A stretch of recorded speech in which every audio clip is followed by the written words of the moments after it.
Les règles du football de notre enfance. 1. On ne joue pas avec les chaussures pour éviter de blesser les autres. 2. Le plus gros ou grand est toujours le gardien. 3. Lors du choix des joueurs, si tu es choisi en dernier, c'est une humiliation car on considère que tu es un mauvais joueur. 4.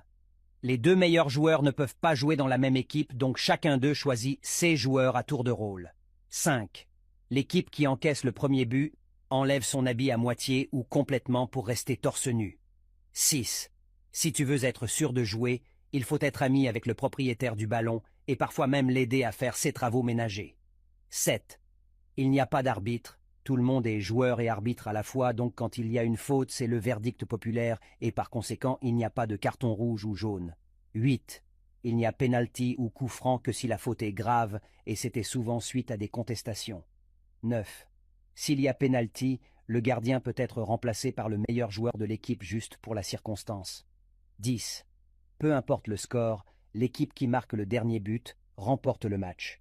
Ce qui rendait les matchs interminables vu qu'après chaque but, l'équipe adverse aussi voudrait à tout prix marquer et on jouait souvent jusqu'à la nuit ou parfois ce sont nos parents qui venaient nous chasser. 11. Si le gardien saute et que sa main ne touche pas le ballon, ce n'est pas un but, car on considère que le ballon est passé au-dessus des poteaux. 12. Un troisième corner successif se transforme automatiquement en penalty. 13. C'est quand il y a penalty qu'on va aller compter les pas de pied pour trouver le point de penalty, car il n'est pas identifié à l'avance. 14.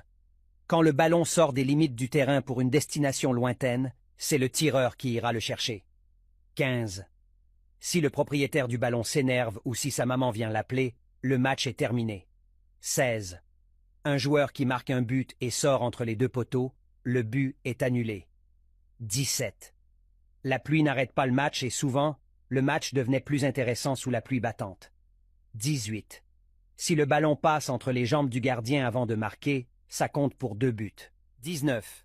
Le propriétaire peut prendre son ballon à tout moment, et chacun vient le supplier, et toi qui ne le fais pas, tu ne continueras plus le jeu. Si tu aimes les vidéos sur les souvenirs d'enfance et de la belle époque, abonne-toi à notre compte et like cette vidéo.